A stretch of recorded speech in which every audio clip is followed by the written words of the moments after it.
ఆ హోదా మరికొంతకాలం నిలుపుకోవాలంటే ఈ సమస్యను అధిగమించాల్సి ఉంది. బంగ్లాతో టెస్ట్ సిరీస్కు ముందు కెప్టెన్ ధోనీతో పాటు సీనియర్ బౌలర్ హర్భజన్ సింగ్లు గాయాలతో ఇబ్బంది పడ్డారు. ఈ కారణంగా ఫస్ట్ టెస్ట్కి దూరమయ్యారు. వీళ్లు కోలుకున్నారు అనుకునే సమయానికి కేరళ ఎక్స్ప్రెస్ శ్రీశాంత్ ఇంజురీతో బంగ్లా నుంచి రిటర్న్ ఫ్లైట్ ఎక్కాడు. దీనికి తోడు వెరీ స్పెషల్ లక్ష్మణ్కి ఫీల్డింగ్ సమయంలో చేతికి గాయమవడంతో సెకండ్ టెస్ట్కి దూరమయ్యాడు. వరుసగా ప్రధాన ప్లేయర్స్ గాయాల పాలవడంతో సఫారీ టీంతో జరిగే సిరీస్కి ఎంతమంది సీనియర్ ప్లేయర్స్ అందుబాటులో ఉంటారనేది అనుమానంగా మారింది. బ్యాటింగ్లో ద్రావిడ్ గాయపడడంతో తర్వాతి టూర్లో ఆడే అవకాశం కనిపించడం లేదు. ద్రావిడ్కి తగిలిన గాయం సీరియస్ అవడంతో 3 నెలల రెస్ట్ అవసరమని డాక్టర్స్ చెప్పడంతో ఈ పరిస్థితి తలెత్తింది. మరోపక్క యువరాజ్ చేతి గాయంతో సెకండ్ టెస్ట్లో బ్యాటింగ్కి దూరం అవ్వాల్సి వచ్చింది. దీంతో ఇన్నింగ్స్లో మరింత లీడ్ సాధించే అవకాశం దూరమైంది. క్రికెటర్స్ గాయాల పాలవడంతో ఫ్యాన్స్ ఏకంగా కళ్ళనీళ్లు పెట్టుకుంటున్నారు. ఇదిలాగే కంటిన్యూ అయితే మన టీం నెంబర్ 1 హోదాకి త్వరలోనే దూరం అవ్వాల్సి వస్తుంది. ఇవి ఇప్పటివరకు ఉన్న sports updates. Over to Samyukta. Thank you very much Srikanth. ఇక ఐకేపీలో ఒక షార్ట్ కమర్షియల్ బ్రేక్ తీసుకుందాం. బ్రేక్ తర్వాత మరో ఇంట్రెస్టింగ్ అంశాన్ని మీ ముందుకు తీసుకురాబోతున్నాం. Stay tune.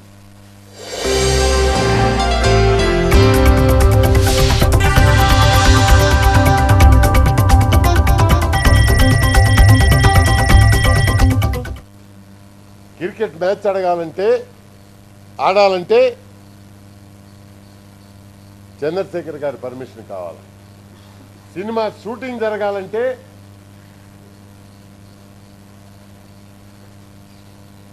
వారి కుమార్తె పర్మిషన్ కావాలా. సాఫ్ట్వేర్ బిజినెస్ చేయాలంటే వారి అల్లుడు గారి పర్మిషన్ కావాలా. ఒక హోటల్ పెట్టాలంటే వారి కుమారుని గారి పర్మిషన్ కావాలా. అందుకే చెప్తున్నాను, ఇది ఒక వ్యక్తి కోసం జరిగేటటువంటి పోరాటం తప్ప తెలంగాణ పోరాటం మాత్రం కాదు అని చెప్పి తెలియజేస్తున్నాం మేము.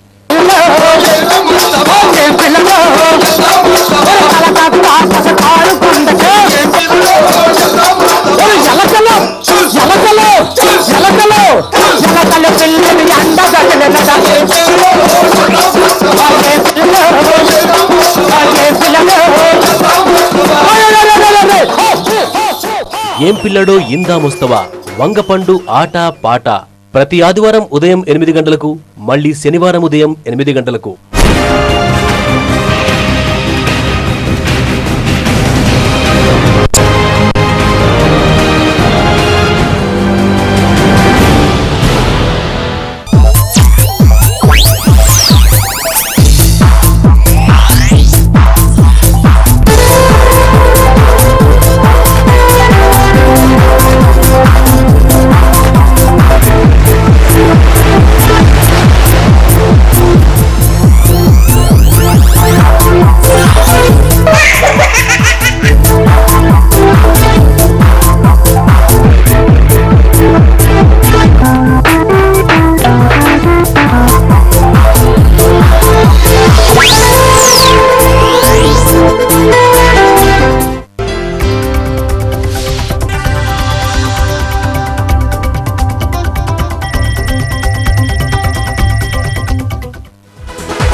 Welcome back. చాలా మంది ఇప్పటివరకు తారే జమీన్ పర్ మూవీ చూసే ఉంటారండి. అందులో పిల్లాడికి డిస్లెక్సియా అనే చిన్న వ్యాధి ఉంటుంది. దాన్నే పెద్ద భూతద్దంలో పెట్టి చూస్తూ ఉంటారు చాలా మంది పేరెంట్స్. అసలు ఈ డిస్లెక్సియా అంటే ఏంటి, దీనివల్ల పిల్లలు ఎలాంటి ప్రాబ్లమ్స్ ఎదుర్కొంటారు, దీన్ని మనం ఎలా అవాయిడ్ చేయొచ్చు అనే దాని గురించి మనం ఇప్పుడు మాట్లాడుకోబోతున్నాం. అండ్ మనతో పాటు లక్ష్మీ రవీంద్ర డైరెక్టర్, అలాగే Suruchi Bhargava senior consultants from special education Aditha నుంచి మనతో పాటు ఉన్నారు. So good morning ma'am. Good morning ma'am. Dyslexia అంటే లెర్నింగ్ డిజబిలిటీ అని మనం వింటూ ఉంటాం. సో ఇది ఏంటి ఎగ్జాక్ట్గా? డిస్లెక్సియా అన్నది చదవడంలోని రాయటంలోని ఉన్న సమస్యల్ని డిస్లెక్సియా అని అంటారు. సాధారణంగా ఇది ఒక బ్రాడర్ టెర్మినాలజీ ఏంటంటే లెర్నింగ్ డిజబిలిటీ అంటారు. లెర్నింగ్ డిజబిలిటీ కింద డిస్లెక్సియా, డిస్కాల్కులియా, డిస్గ్రాఫియా వస్తాయి.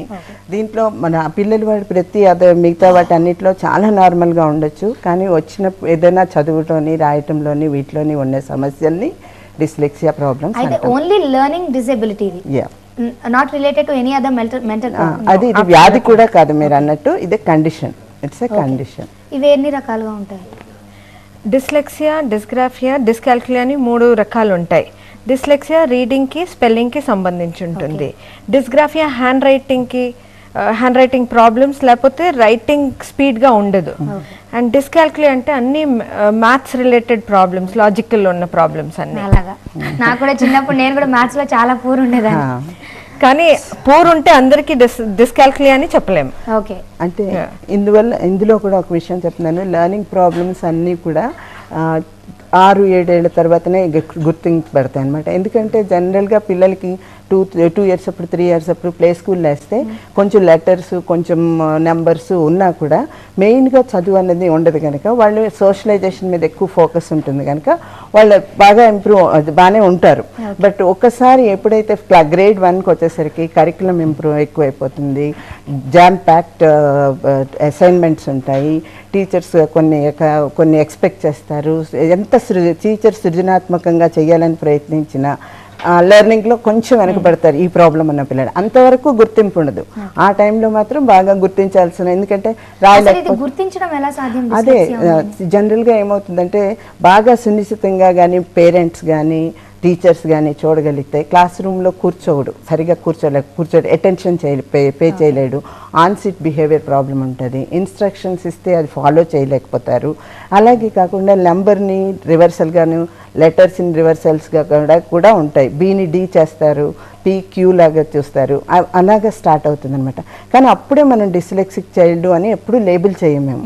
ఓన్లీ till 7 years వరకు మాకు ఆ ప్రాబ్లంతో ఎవరైనా వచ్చినా టీచర్స్కి పేరెంట్స్కి ట్రైనింగ్ ఇస్తామన్నమాట, ఎలాగ దాని నుండి బయటపడాలి అన్నది. అప్పుడు ఒకవేళ అంత సపోర్ట్ ఇచ్చినా కూడా 7 years తర్వాత కూడా ఇంకా కంటిన్యూ అవుతే ఆ ప్రాబ్లం, అప్పుడు వీ కాల్ హిమ్ డిస్లెక్సీ. అసలు ఈ డిస్లెక్సియా అనేది ఎందుకు వస్తుంది? దానికి చాలా రీజన్స్ ఉంటాయి. బర్త్ రిలేటెడ్ ప్రాబ్లమ్స్ కూడా ఉంటాయి. Okay, prenatal, natal and post natal problems ఉంటాయి. అండ్ జెనెటిక్గా కూడా రావచ్చు, కొన్ని ఫ్యామిలీస్లో ఉంటాయి. అండ్ ఎక్కువగా బాయ్స్తో కనిపిస్తుంది, గర్ల్స్ తక్కువ ఉంటారు అట్లా. ఓకే, ఇక దీనికి సంబంధించి మీకు ఏమైనా కనుక డౌట్స్ ఉంటాయి, అంటే మీ పిల్లలు కూడా ఇలాంటి ప్రాబ్లమ్స్ ఏమైనా ఎదుర్కొని ఉంటే మీరు తప్పకుండా మాకు కాల్ చేసి మీ ప్రాబ్లమ్స్కి సొల్యూషన్స్ చూసుకోవచ్చు. అలాగే తారే జమీన్ పర్లో మనం పిల్లాడిని చూస్తాము. సో ఆ పిల్లాడికి ఎగ్జాక్ట్గా ఏ దాంతో సఫర్ అవుతున్నట్టు మనం అనుకోవచ్చు? మీరు 3 రకాలు చెప్పారు. Dyslexia, reading problem. తను కూడా ఒక సీన్లో కూడా అంటాడు చూడండి, అక్షరాలు నాకు డాన్స్ చేస్తున్నట్టు వాళ్ళు విజువలైజ్ చేస్తారు. ఎగ్జాక్ట్లీ అలాగే ఉంటుంది. It's a neurological disorder. Brain damage కాదు, మినిమల్ బ్రెయిన్ డ్యామేజ్ ఉండొచ్చు, కానీ న్యూరలాజికల్ డిజార్డర్ అంటాము. అందుకనే ఒకవేళ ఇలా గుర్తించినా కూడా పేరెంట్స్ దే షుడ్ నాట్ నాక్ at the doors of doctors. అంటే డిసీజ్ అనుకొని డాక్టర్స్ దగ్గరికి తీసుకెళ్లకుండా పర్టికులర్ రెమిడియల్ ఇన్స్ట్రక్టర్ కానీ ప్రొఫెషనల్ హెల్ప్ తీసుకుంటే ఇమీడియట్గా చిన్న స్థానంలో అయితే చాలా వరకు ఇంప్రూవ్మెంట్ ఉంటుంది పిల్లలు. దీని ఇంకా అద్భుతంగా పిక్చరైజ్ చేయడం జరిగింది తారే జమీన్ పర్ లో. So let's have a look at those scenes. I said page 38, chapter 4, paragraph 3. Read the first sentence and point out the adjectives.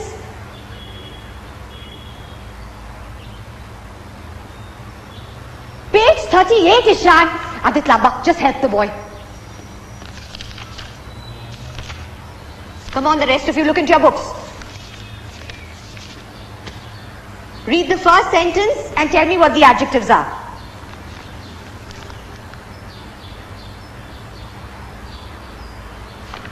Okay, come on. Let's all mark the adjectives together. Just read the sentence for me. Just read the sentence, Ishan. ये तो नाच रहे. Silence! Speak in English. The letters are dancing. They are dancing, are they? Okay, then read the dancing letters. Trying to be funny?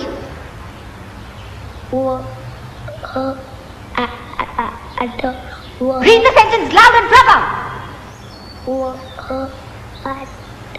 I said loud and proper, Ishan. Loud and proper. Loud and proper.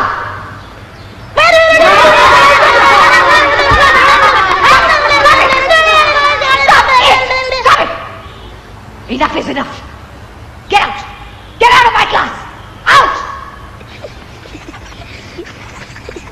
You want to leave as well? Who is laughing here? Who wants to follow him? Okay, ఇక దీనికి సంబంధించి మన first caller లైన్లో ఉన్నారు విద్యా గారు. Good morning విద్యా గారు. హలో హలో హలో, చెప్పండి సార్, మీ పేరు? విద్యాసాగర్ అండి, విజయవాడ నుంచి మాట్లాడుతున్నాను. ఓకే విద్యాసాగర్ గారు చెప్పండి. వెళ్ళండి, మా పాపకి 5 years అండి.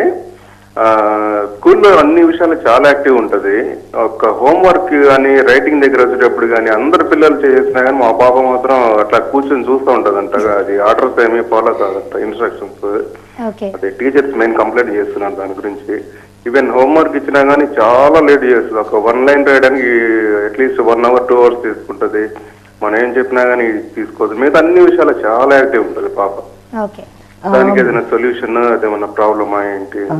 మాకు కూడా చాలా మంది పేరెంట్స్ కానీ టీచర్స్ కానీ ఎవరైనా చేసేది ఏంటంటే, ఓవరాల్గా అబ్బాయి చాలా బాగా చేస్తాడు, అన్నిట్లో ముందే ఉంటాడు, కానీ ఎప్పుడైతే రైటింగ్ వస్తుందో రైటింగ్ దీనికి ఇంట్రెస్ట్ చూపించడు, అసలు రాయడానికే ఇంట్రెస్ట్ చూపించడు. ఎంత మేము సపోర్ట్ చేసినా అని వస్తూ ఉంటుంది. అదే ఇప్పుడు చెప్పిన లెర్నింగ్ డిజబిలిటీస్లో డిస్గ్రాఫియా అని ఒక మేడం చెప్పారు కదా. డిస్గ్రాఫియా అంటే అది రైటింగ్కి సంబంధించిందండి. మీ పాప పెన్సిల్ గ్రిప్ ఎలా ఉంది బాబు, ఎలాగుంది, మోటార్ మూవ్మెంట్స్ ఎలా ఉన్నాయి? అది చాలా దగ్గర కూర్చొని రాయమంటాను, చాలా హార్డ్ గా పట్టుకొని చాలా అది దట్ ఈస్ వాట్ ఫస్ట్ మీరు పెన్సిల్ గ్రిప్ మీద వర్క్ చేయాలండి. ఆ తర్వాత ఈ లెర్నింగ్ ప్రాబ్లం ఉన్న పిల్లలకి కొంచెం ఆక్యుపేషనల్ థెరపీ అని చేస్తాం. పర్టికులర్గా రైటింగ్ ప్రాబ్లమ్స్ ఉన్న వాళ్ళకి పెన్సిల్ గ్రిప్ తో ఎలా పట్టుకోవాలి, ఏం చేయాలి, ఫైన్ మోటార్ మూవ్మెంట్స్ ఎలా చేయాలి, దాని మీద చాలా వర్క్ చేయాల్సి ఉంటుంది. తర్వాత మరి స్కూల్లో కానీ మీరు కానీ అంటే వీడు రాయుడు అని మీరు అనే బదులు నువ్వు రాయాలి, స్టార్ట్ చేయించండి, మీరు రాయగలవు, నువ్వు రాయాలి, ఒక లైన్తో స్టార్ట్ చేయి, ఈరోజు ఒక లైన్, రేపు 2 లైన్లు అలా మొదలు పెట్టించాలి. అంటే ఎన్నాళ్ళు పడుతుంది అని మీరు చెప్తే నేను చెప్పలేను, but this is the way you have to go. వాడిని ఫోర్స్ చేస్తే ఏమి చేయడు, ఇంకా తనకి అవర్షన్ వచ్చేస్తుంది రాయడం అంటే. అలా కాకుండా 5 years is the best time to remediate. ఈ టైంలో మీరు సపోర్ట్ తీసుకున్నారంటే మాత్రం, ఎవరైనా మీ దగ్గర రెమిడియల్ ఇన్స్ట్రక్టర్స్ కానీ స్పెషల్ ఎడ్యుకేటర్స్ కానీ ఉన్నారంటే వాళ్ళ హెల్ప్ తీసుకోండి. స్కూల్కి వెళ్ళనివ్వండి, స్కూల్ తర్వాత రైటింగ్ ప్రాక్టీస్కి వాళ్ళ దగ్గర నేర్పించాలి.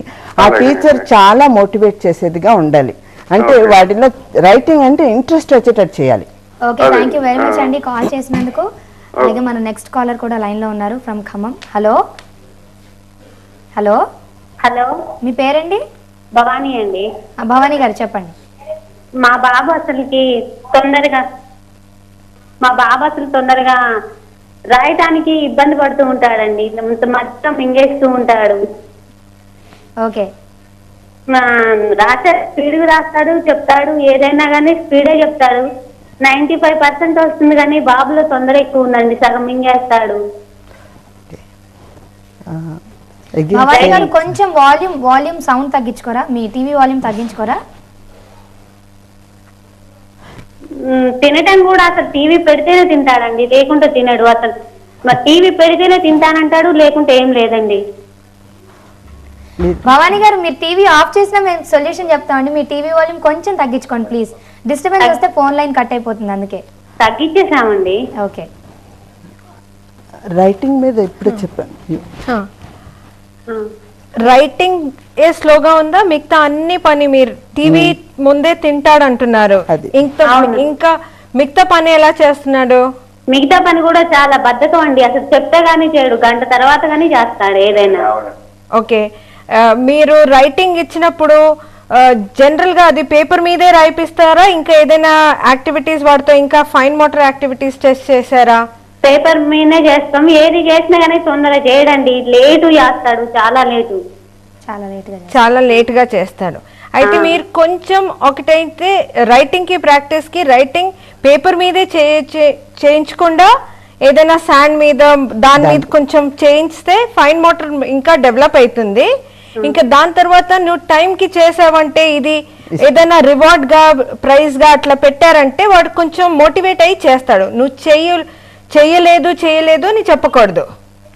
చేయలేదు చెప్తాను మేము అనమండి, ఇంకా వాడు చేస్తాడు. వాడు ఇంకే లోకంలో ఉంటే అదే లోకంలో ఉంటాడండి, ఇంకేమీ మాట్లాడు. అది కొద్దిగా మీరు బిహేవియర్ థెరపీ అని వస్తుంది, బిహేవియర్ థెరపీ కూడా చేయించాలండి. అది కాకుండా మీరు టీవీ అలాగే పెట్టి వాడి ముందు అక్కడే పెట్టడం అలవాటు చేయకండి. పర్టికులర్ టైమింగ్స్ పెట్టండి, వాడికి ఇష్టమైన షోస్ చూపించండి. అన్నం తినడం, రాయడం, చదవడం, అన్నం తినేస్తే టీవీ పెడతా అని కూడా చేయొచ్చు. అది కానీ అన్నంకే కాదు, అన్ని యాక్టివిటీస్ చేస్తానంటాడండి. మీరు పెట్టకండి, అది ఆపండి. మీరు ఎక్కువగా చూస్తున్నారేమో, అది ఆపండి. టీవీ ఎక్కువగా చూస్తున్నారేమో అంటున్నారు. అలవాటు వస్తుంది, ఇంట్లో పెద్దవాళ్ళు చూస్తూ ఉంటారు, అది ప్రాబ్లం వస్తుంది. పిల్లలకి వాళ్ళకి అలవాటు అవుతుంది. మీరు ఒక టైం పెట్టండి అమ్మా టీవీ చూడటానికి. టైం పెట్టి ఆ టైంలోనే వాడి చేయండి. లేకపోతే నువ్వు ఈ పని చేస్తే నీకు టీవీ షో చూడనిస్తాను, నీ ఫేవరెట్ ఛానల్ ప్రోగ్రామ్ ఇంతవరకు నువ్వు చూడాలి అని పెట్టాలి. ఒక రోజు ఏడుస్తాడు, 2 రోజులు ఏడుస్తాడు, 3-4 days తర్వాత అర్థమైపోతుంది నేను ఇది చేస్తేనే నాకు టీవీ చూడటానికి ఉంటుందని. ఓకే, మీరైతే టీవీ ముందు నుంచి ఎక్కడికి కదలదు, ఎందుకంటే మేము చిన్న బ్రేక్ తీసుకుని వెంటనే వస్తాం. మీకు ఏమైనా ప్రాబ్లమ్స్ ఉంటే మాకు కాల్ చేయడం కూడా మర్చిపోదు. Let's take a short break in ఐకేఫే. Stay with us.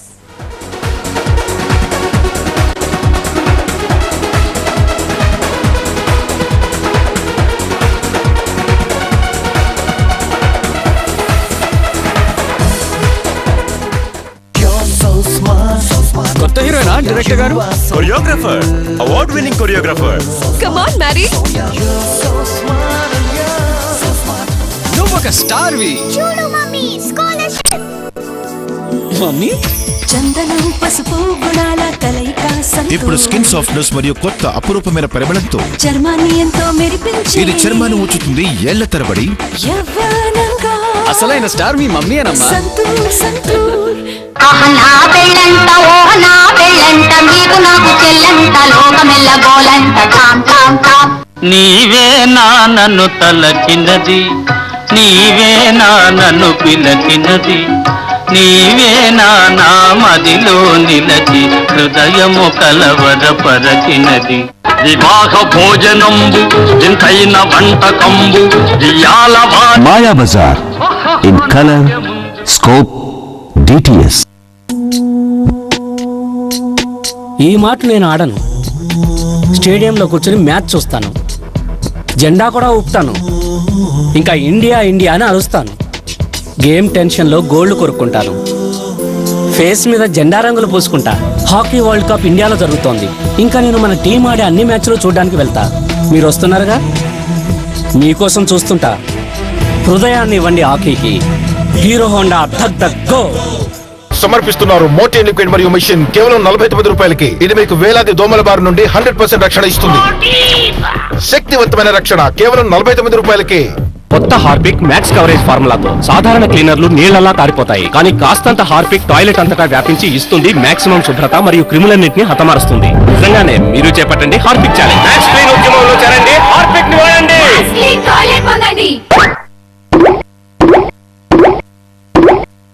ఆశ ఏదైనా, ఆశయం ఎలాంటిదైనా ఒక్క స్కాలర్షిప్ టెస్ట్ తో 7 సంవత్సరాల కార్పొరేట్ విద్య పూర్తిగా ఉచితంగా ఎలాంటి పోటీ పరీక్షలకైనా ధీటుగా మారుస్తూ వారి భవిష్యత్తుకు బంగారు బాటలు వేస్తుంది. సంప్రదించండి Sri Chaitanya techno schools. Carrom అనేది ప్రెషర్ కి సంబంధించిన గేమ్.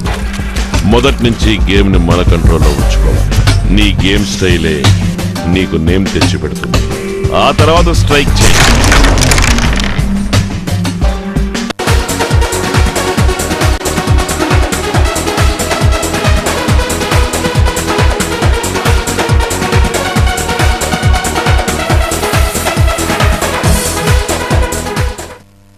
Welcome back. పిల్లలు రాయడంలో కానీ చదవడంలో కానీ చిన్న చిన్న ప్రాబ్లమ్స్ గురించి మనం ఇలా మాట్లాడుకుందాం. అండ్ దీనికి సంబంధించి మన నెక్స్ట్ కాలర్ కూడా లైన్లో ఉన్నారు. హలో హలో హలో, మీ పేరండి? నా పేరు జయశ్రీ అండి, నెల్లూరు నుంచి. జయశ్రీ గారు, good morning. Good morning madam. చెప్పండి మేడం. మా పాప 6th స్టాండర్డ్ చదువుతోంది. హలో, చెప్పండి మేడం, వింటున్నా. 6th స్టాండర్డ్ చదువుతోంది. పాపకి కొంచెం చదువుతుంది బాగా, కానీ బాగా కోపం ఎక్కువ అరవడం అట్లా చేస్తుంది. స్కూల్కి వెళ్ళి వస్తుంది, కానీ టీవీ ఎక్కువ చూడాలంటుంది. టీవీ ఆపితే ఎక్కువ అరవడం అట్లా చేస్తుంది. అది కంట్రోల్ చేయాలంటే ఏం చేయాలి? స్కూల్లో టీచర్స్ దగ్గర నుండి ఏమైనా కంప్లైంట్ ఉన్నదమ్మా? స్కూల్లో కంప్లైంట్ ఏం లేదు మేడం, క్లాస్ లో అంతా కామ్ గా ఉంటుంది, కానీ ఇంట్లో మాత్రం కొంచెం బాగా డిప్రెస్డ్ గా ఉంటుంది. నేను వర్కింగ్ ఉమెన్ మేడం, నేను వచ్చేసరికి కొంచెం లేట్ అవుతుంది, 7:30, 8 అయిపోతుంది. ఇంకా స్కూల్ నుండి వచ్చి ట్యూషన్కి వెళ్ళమంటే వెళ్ళనంటుంది. చదువుతుంది కానీ అది గుర్తుండట్లేదు, ఒకసారి డిప్రెస్ 90% అబోవ్ వస్తుంది. మరి ఇంకేమండి? మరి టీవీ ఇచ్చేది కొంచెం పాప. కానీ ఆ పాప కండిషన్ మేడం కొంచెం సైకలాజికల్ గా ప్రాబ్లమ్ గా ఉన్నట్లు అనిపిస్తుంది. అంటే మీరు కొంచెం వివరంగా చెప్పగలుగుతారా? సైకలాజికల్ గా ప్రాబ్లం అంటే అరవడం, వస్తువులు విసరటం అలాగే ఏమైనా చేస్తా ఉంటుందా మీ మీద? అదే మేడం, మాతోటి మాట్లాడేటప్పుడు కూడా కొంచెం కోపం ఎక్కువ, ఏది చెప్పినా అరవడము, కేకలు వేయడము అట్లా చేస్తుంది. అంటే మీరు 90% వచ్చినా కూడా ఇంకా ఎక్కువ చదవమని ఇంట్లో ప్రెషరైజ్ చేస్తారా? అంటే టీవీ చూస్తున్నప్పుడు అంటాను మేడం. ఎంతసేపు టీవీ చూస్తుంది? టీవీ అసలు ఇంక ఇంటికి వచ్చిందంటే టీవీ చూస్తుంది. అంటే మీరు 90% వస్తుంది అన్నప్పుడు తన చాయిస్ ప్రోగ్రామ్స్ చూడనిచ్చి ఇప్పటి నుండి టైం ఫిక్స్ చేయొచ్చు కదా, నువ్వు 7 నుండి 9 వరకు చదువుకో, తర్వాత నీకు కావాల్సిన ప్రోగ్రామ్ చూడు, లేకపోతే ఈవినింగ్ ప్రోగ్రామ్స్ చూడు అని చెప్పొచ్చు కదా. తనకి కొంచెం బిహేవియర్ కౌన్సిలింగ్ అవసరం ఉంటుందమ్మా. బికాస్ మీరు చదువులో బాగా ఉంది కనుక 90% వచ్చిన పిల్లలకి మీరు రెమిడియేషన్ చేయాల్సిన అవసరమే ఉండదు. కానీ తన బిహేవియర్ లో మాడిఫై చేయడానికి, కొంచెం యాంగర్ తగ్గించుకోవడానికి, యాంగర్ మేనేజ్మెంట్, యాంగ్జైటీలో ఉన్నట్టుంది పాప. Pressure from studies, pressure from parents అంతా ఉన్నట్టు దాంట్లో ఉన్నట్టు నాకు అనిపిస్తుంది. కనుక మీరు ఎవరైనా మీకు అందుబాటులో సైకాలజిస్ట్, క్లినికల్ సైకాలజిస్ట్ అంటారు ఉంటే వాళ్ళని కౌన్సిలింగ్ చేయమనండి. కౌన్సిలింగ్ కొద్దిగా పాపతో డిస్కస్ చేస్తే మీకు కూడా చెప్తారు వాళ్ళు, మీరు ఎలాగ ఇంట్లో పాపతో మేనేజ్ చేయాలి, పాప మీతో ఎలా బిహేవ్ చేయాలి అనేది వాళ్ళు మీకు చెప్తారు. దానివల్ల చాలా వరకు చేంజెస్ వస్తాయి. కానీ ఇవన్నీ కూడా మీరు ఒక రోజులో 2 రోజుల్లో వచ్చేవి కావు. కొన్ని సెషన్స్ మీరు వెళ్ళాల్సి ఉంటుంది. పాపని సెషన్స్కి పంపిస్తే దాన్ని బట్టి నెమ్మదిగా మార్పులు వచ్చే అవకాశం ఉంటుంది. మీరు కూడా కొంచెం మీరు వర్కింగ్ ఉమెన్ కనుక యువర్ టెన్షన్స్ అండ్ ఆల్, కానీ మీ అమ్మాయితో డీల్ చేసేటప్పుడు మాత్రం కొద్దిగా you have to be tolerant. ఈ రోజుల్లో పేరెంటింగ్ చాలా కష్టం. అదే మేడం, చాలా ప్రాబ్లం. అసలు ఎంత కోపం అంటే బాగా అసలు ఏం మాట్లాడడానికి ఉండదు, కోపం అరిచేస్తుంది. ఫస్ట్ ముందు మీరు కౌన్సిలింగ్ ఒకసారి తీసుకొని ఎవరి దగ్గరైనా తెలిసిన వాళ్ళ దగ్గర వెళ్ళి కొన్ని సజెషన్స్ తీసుకోండి, పాపని ఎలాగే చేయాలంటే ఇంకా చదువులో బాగా చేయగలిగే అవకాశం ఉంటుంది. ఓకేనండి, thank you very much call చేసినందుకు. అలాగే మన నెక్స్ట్ కాలర్ కూడా లైన్ లో ఉన్నారు, రహీం గారు. గుడ్ మార్నింగ్ రహీం గారు. హలో చెప్పండి సార్. మేడం గారు, మేము విజయవాడ నుంచి మాట్లాడుతున్నానండి. చెప్పండి. మా బాబుకి 4th ఇయర్ అండి. హలో చెప్పండి సార్. అది అతను ఏంటంటే మొత్తము లెటర్స్ అన్ని రివర్స్ లో చూస్తున్నాడండి. అంటే సపోజ్ వీని రివర్స్ చేసి దానికి మళ్ళీ అడ్డగీత గీసి ఏ అంటున్నాడండి. ఎందనేమో 95 degrees 45 degrees పక్కకు వంచి జడ్ అంటున్నాడండి. ఇలాంటి ప్రాబ్లమ్స్ చాలా ఉన్నాయండి. కానీ ఇప్పుడు 4th ఇయర్ అండి, ఇప్పుడు వరకు ఏది కూడా పలక మీద దిద్దడం కానీ, పుస్తకం మీద దిద్దడం కానీ ఏమీ చేయలేదండి. చేయకుండానే మొత్తం ఆ లెటర్స్ అన్ని గుర్తుపట్టేస్తున్నాడండి. అలా మొత్తం కాన్ఫిడెన్స్ గానే ఉన్నాడండి. కాకపోతే లెటర్స్ అన్ని మొత్తం మాకు రివర్స్ లో చెప్తున్నాడండి. రివర్స్ లో చెప్తున్నాడా, రాస్తున్నాడు కూడా? రాస్తున్నాడు కూడా అండి. ఇప్పటి వరకు ఏది దిద్దడం కానీ స్టార్ట్ చేయలేదండి అసలు. ఏది ఇప్పుడే మొన్న స్కూల్ నుంచి పంపిస్తున్నామండి. 3rd year అయిపోయిందండి. 3 months అయిన తర్వాత స్కూల్ నుంచి పంపిస్తున్నామండి. కాకపోతే ఏంటంటే ఏబీనే ఇంకా ఇది చేస్తున్నాడు, దిద్దుతున్నాడండి ABCDనే. కానీ ఇక్కడ మా ఇంటి దగ్గర మొత్తం చెప్పేస్తున్నాడండి ABCD కాడి నుంచి మొత్తము.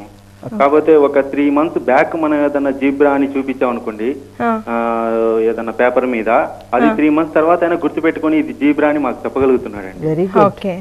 అంత బాగుందండి. కాకపోతే ఏంటంటే ఈ ఎన్ ని 45 degrees తిప్పేసి జడ్ అంటున్నాడండి. అదే రివర్స్ చేసి అక్షరాలు ఒకటి. ఇది అయితే రివర్సల్స్ అయితే 6 years ఏజ్ వచ్చేదాకా కొంచెం కరెక్ట్ అయిపోతాయి, వాటికి కరెక్ట్ అయిపోతాయి. కర్సివ్ రైటింగ్ స్టార్ట్ చేస్తారు కదా పిల్లలు, అప్పుడు కరెక్ట్ అయిపోతాయి. అయినా కానీ అవ్వకపోతే మీరు ఒకటి ఏంటంటే, మేము రైట్ హ్యాండ్ లెఫ్ట్ హ్యాండ్ ఇట్లా కట్టేసేసి తమ్ లాగా చేసి ఇలా తమ్ గా పెట్టేసేసి లెఫ్ట్ హ్యాండ్ ఇస్ బి అంటామో, రైట్ ఇస్ డి, ఇలా దిస్ లైక్ దిస్.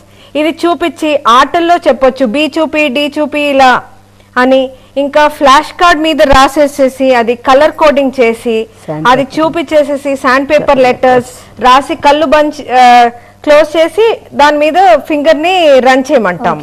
అవన్నీ చేసామంటే మైండ్ లో అది ఇంప్రెషన్ వచ్చేస్తుంది, స్పర్శతో కూడా. ఓన్లీ రైటింగే కాదు, మనం అన్ని సెన్సెస్ యూజ్ చేసి నేర్పించామంటే ఇదంతా కరెక్ట్ అయిపోతుంది. ఇప్పుడు ఇంకొకటి, అంత చిన్నప్పుడే డిస్లెక్సియా అని కూడా మనం చెప్పలేం. నేను ముందు కూడా చెప్పాను, 7 ఏళ్ల వరకు చేంజ్ అయ్యే ఛాన్సెస్ ఉంటాయి. మిర్రర్ రీడింగ్ అండ్ రైటింగ్ అంటాం దీన్ని. చిన్నపిల్లలందరిలో కూడా ఈ ఏజ్ లో ఉంటాయి. అంటే ఇప్పుడు మెథడ్స్ ఉన్నాయి కనుక పేరెంట్స్ మీరు వర్క్ చేయొచ్చమ్మా, చేసి ఇంకా 6 ఏళ్ళు 7 ఏళ్ళైనా ఇంత సపోర్ట్ ఇచ్చి కూడా తనకి రాకపోతే అప్పుడు మీరు హెల్ప్ కోసం వెళ్ళాల్సి ఉంటుంది. మన నెక్స్ట్ కాలర్ లక్ష్మి గారు లైన్ లో ఉన్నారు. గుడ్ మార్నింగ్ లక్ష్మి గారు. చెప్పండి. హలో, మీరే చెప్పాలండి. నమస్తే మేడం. చెప్పండి. అది మా పాప 4.5 years అండి. పాప ఎవ్రీ టైం కాకుండా 3 లెటర్ ని 7 లెటర్ ని ఇంకా P9 ఎవ్రీ టైం కాదండి, ఎప్పుడన్నా తిరిగేసి రాస్తుంది. అంటే 9 ని P లాగాను, 3 ని ఇలా తిరిగేసి 7 ని కూడా తిరిగేసి రాస్తోందండి. ఎవ్రీ టైం కాదు, అప్పుడప్పుడు రాస్తోంది. అయితే మిగతా అంతాను బానే ఉందండి. గ్రాస్పింగ్ పవర్ కానీ యాక్టివిటీస్ కానీ అన్ని బాగున్నాయి. సో ఇప్పుడు చెప్పిన లాగా తనకు కూడా శాండ్ లెటర్ ఆల్ఫబెట్స్ మళ్ళీ శాండ్ లో రాయమని చెప్పండి. ఐజ్ అయితే క్లోజ్ చేస్తే ఇంకా కొంచెం బెటర్ ఉంటుంది. ఫస్ట్ టైం స్క్రాల్ చేసేటప్పుడు ఇదేంటి మళ్ళీ గుర్తు పెట్టుకో అని అలా చేంజ్ చేసేసి శాండ్ లో జస్ట్ పేపర్ పెన్సిల్ ఎప్పుడు చేయించుకోవద్దండి. పెయింట్ లోనైనా దేంట్లోనైనా గమ్ లో ఫింగర్ డిప్ చేసి అన్ని టాక్టైల్ స్టిమ్యులేషన్ తో అంతా కరెక్ట్ అయిపోతుంది. ఇప్పుడు ఓన్లీ 4.5 years ఏజ్ కదా. అవును మేడం. సో 2 years లో అన్ని కరెక్ట్ అయిపోతాయి. 6-7 దాకా అప్పుడు కరెక్ట్ కాకపోతే then you have to seek professional help తీసుకొని అప్పుడు చేయించాలి. ఆ తర్వాత డైరెక్షనాలిటీ ప్రాబ్లం ఏమైనా ఉందా పాపకి? లెఫ్ట్ రైట్ డైరెక్షన్ లో అంటే షూ ఇటు దట్టు వేసుకోవడం అలా ఏమైనా చేస్తుందా? లేదు మేడం, ఓకే ఉంది మేడం. మేడం చెప్పినవి చేస్తే తప్పకుండా ఇంప్రూవ్మెంట్ వస్తుంది. మల్టీ సెన్సోరియల్ అప్రోచ్ అంటాం, అంటే విజన్, ఆడిటరీ, టాక్టైల్ అంటే టచ్ తో ఇవన్నీ ద్వారా చైల్డ్ ఎక్స్పీరియన్స్ చేస్తే లెర్నింగ్ చాలా ఫాస్ట్ వస్తుంది. ఓకే, అలాగే ఈ డిస్లెక్సియా అనేది డిసీజా డిజార్డరా? It's disorder. ఓకే, అంటే మనం దీని వ్యాధి కింద పరిగణించకూడదు. దీనికి మందులు లేవు, ఏమీ లేవు, ఓన్లీ రెమెడియల్ ట్రైనింగ్. హెరిడిటరీగా వచ్చే ఇబ్బందులు ఏమైనా ఉన్నాయా? అంటే మనకి హెరిడిటరీ మన పూర్వీకుల నుంచి దీన్ని అంటే పూర్వం రోజుల్లోని రెమెడియల్స్ లేకపోయి ఉండొచ్చు. ఉన్న వాళ్ళు కూడా అంటే స్పెల్లింగ్స్ రాకపోయినా బీడీ రాయకపోయినంత మాత్రం సర్వైవల్ క్వశ్చన్ కాదు కదా, బతకెళ్తారు. ఇప్పుడు రెమెడీస్ వచ్చింది కనుక ఎక్కువగా అవేర్నెస్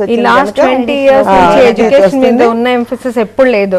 అండ్ ఎక్కడ ప్రాబ్లం వస్తుందంటే సురుచి లైక్ లైక్ ఇప్పుడు కాంపిటేటివ్ ఎగ్జామ్స్కి వెళ్తారు అనుకోండి పిల్లలు, బీడీ ప్రాబ్లం ఉంది, సో బీక్ టిక్ చేయబోయి డీక్ చేయొచ్చు, that's where they lose the marks. And then competitive world లోని కనుక ఇప్పుడు రెమెడియల్స్ అయితే అవైలబిలిటీ ఉంది కనుక let them go and get the support. అలాగే దీంట్లో చాలా మంది మనకి తెలిసిన గొప్ప గొప్ప వ్యక్తులు కూడా ఈ వ్యాధి నుంచి బాధపడ్డారు. సో అలాంటి వాళ్ళ గురించి చెప్పండి. అంటే మన సినిమాలో చూసినంత వరకు అయితే ఐన్స్టైన్ కి ప్రాబ్లం ఉందని చెప్పారు. Einstein, Winston Churchill he has the problem. Whoopi Goldberg ఉంది, టామ్ క్రూజ్, లియోనార్డో డావిన్సీ ఉంది, అభిషేక్ బచ్చన్ కూడా. మన వాళ్ళందరికీ చిన్నపిల్లలకి అర్థమయ్యేలా చెప్పాలంటే అభిషేక్ బచ్చన్ కూడా.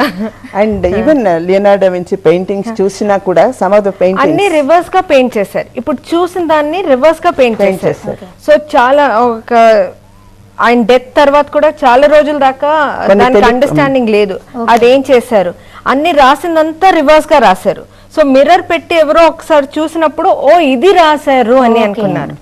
ఆయన ఏదో విచ్ క్రాఫ్ట్ ఇది బ్లాక్ మ్యాజిక్ చేస్తున్నారు అనుకున్నారు, కానీ ఆయన రాసింది అన్ని రివర్స్ గా ఉన్నాయి. అండ్ ఇన్ఫాక్ట్ ఆ రోజుల్లో కూడా విన్స్టన్ చర్చిల్ కి మిలిటరీ స్కూల్లోనే he got the remedial training ability, that's how he could overcome. Remedy అనేది ఉంది. ఇదేం thank you very much. First of all మీరు దీని గురించి చాలా తెలియని విషయాలు మాకు చెప్పాయి. సో ఇది డిసీజ్ కాదండి, ఇట్స్ ఓన్లీ అ డిజార్డర్. దీనికి మందులు గిందులు కూడా ఏం అక్కర్లేదు. చిన్న చిన్న ట్రీట్మెంట్స్ ద్వారా మనం దీన్ని క్యూర్ చేసుకోవచ్చు. గొప్ప గొప్ప వ్యక్తులు ఎంతో మంది కూడా ఈ వ్యాధితో బాధపడి చాలా గొప్ప వాళ్ళు కూడా ఉన్నారు ఈ వ్యాధితో బాధపడిన వాళ్ళు. సో మీ పిల్లలు ఇలాంటి చిన్న చిన్న డిజార్డర్స్ ఏమైనా ఉంటే మీరు భయపడకండి, ధైర్యంగా ఉండండి. వాళ్ళని ధైర్యంగా ఉండేలాగా మీరు వాళ్ళకి సపోర్ట్ ఇవ్వండి. మీ పిల్లల భవిష్యత్తును కూడా మీరే తీర్చిదిద్దుకోవచ్చు. ఇది వాటి ఐకెఫే. మళ్ళీ రేపటి ఐకెఫేలో మళ్ళీ మీ ముందు ఉంటాను. Till then keep smiling, keep watching I news. It's on your side.